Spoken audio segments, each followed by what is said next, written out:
35 থেকে 40 বছর বয়সী একটা লোক সেন্ট বেঞ্জামিন স্কুলের বাইরে থেকে একটা বাচ্চা মেয়েকে কিডন্যাপ করে। হাই, তো কেমন কাটছো তোমরা? Welcome back to my another brand new video. তো এই পুজো আসতে চলেছে দেবের নতুন দুইটা মুভি, খাদান আর টেক্কা। বেশ কদিন হলো মুভি দুটি টিজার আর ট্রেলার রিলিজ হয়ে গেছে, আর আমি আজকে রিভিউ দিতে আসছি। ইউটিউবে স্ক্রল করতে করতে সামনে এলো টেক্কার টিজার, ভাবলাম এটা নিয়ে আগে রিভিউ দিই। মিথ্যে কথা, আমি সার্চ দিয়ে দেখছি। তো চলো শুরু করা যাক।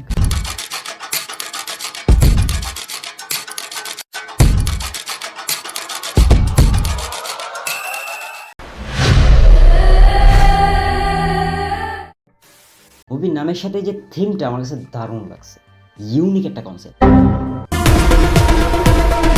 ওয়াও, তাহলে তো আশা করা যাচ্ছে এই মুভিটা ওই মুভিগুলোর মতো হবে। সৃজিত মুখার্জি যে 22 শ্রাবণ চতুষ্কোণের মতো মুভি বানাইছে, আমি গ্যারান্টি দিয়ে বলে দিচ্ছি ভাই, মুভি ভালো হবে, মুভি দারুণ হবে। এবার থাকবে। আর দেবের লুকটা দেখছো, অমায়িক হয়েছে। একটা সময় আমিও বলতাম দেব অ্যাক্টিং পারে না, তবে এখন একটার পর একটা যা দিচ্ছে মামা। টিজারে সাধারণত সিনেমার হিন্ট দেওয়ার কোনো প্রয়োজন পড়ে না, তবে এইটাতে দিয়ে দিছে।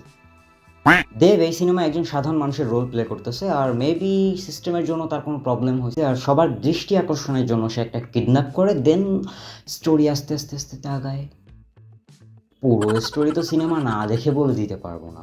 সিনেমায় লিড রোল হিসেবে কাজ করা হয়েছে দেব, স্বস্তিকা সেন, পরাণ বন্দ্যোপাধ্যায়, টোটা রয় চৌধুরী, রুকমণি মৈত্র। আর এরা নিশ্চয়ই খারাপ অ্যাক্টিং করবে না, তবে দুর্ভাগ্যবশত ইন্ডিয়া বাংলাদেশ ইস্যুর জন্য সিনেমাটা মেবি বাংলাদেশে আসবে না। তবে আমি তো দেখবো, লাগলে পাইরেসি করে সিনেমা দেখবো। আমার কাছে টিজারের এই অংশটুকু দারুণ লাগছে। তোমরা আমাদের কথা ভাবো কোনোদিন? আমরা ভূতের মতন তোমাদের চারপাশে ঘুরে বেড়াই, একটা মুখও মনে থাকে। আর ডায়লগটা, ভিডিও শেষ। তো ভিডিও কেমন লাগলো অবশ্যই কমেন্ট বক্সে জানিও। যদি ভিডিও ভালো লেগে থাকে একটা লাইক করে দিও, আর যদি চ্যানেল নতুন হয়ে থাকো সাবস্ক্রাইব করে দিও ব্রো, সাবস্ক্রাইব। আজ এই অবধি, দেখা হচ্ছে নেক্সট ভিডিওতে। বাই।